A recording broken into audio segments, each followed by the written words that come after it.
Today we will talk about how to study biology. Biology is the main subject that is not a general subject like the physics or any other subject that is easy to be memorized.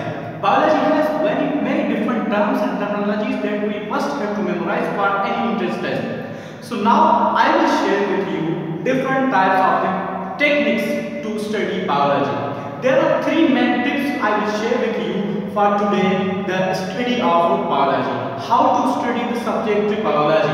Now what is this?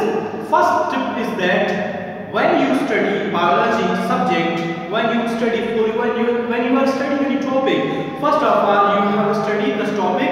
Now you have to put your book on the table or the desk, or you have to close this book, you have to close this topic, then you have to only think in your mind what you have studied.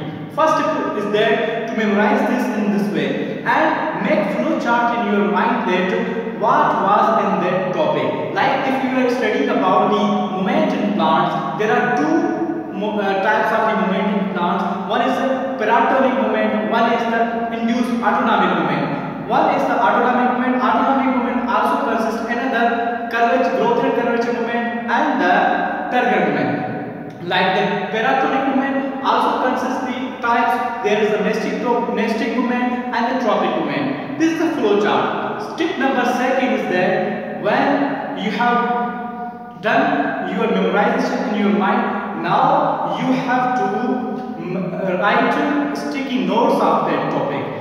You must write some sort of the notes. Notes are a very valuable thing in remembering any subject or any topic. When you write anything, your mind have this command on your mind that whenever you will do anything, you will write anything, whenever any MCQs will come, you must keep in your mind that thing. So write in your notebook. And third number tip is that do some MCQs regarding that topic from anywhere. Whenever you will do MCQs from anywhere, you will memorize it very well. Thank you very much. These were the tips regarding remembering the biology topics. Thank you.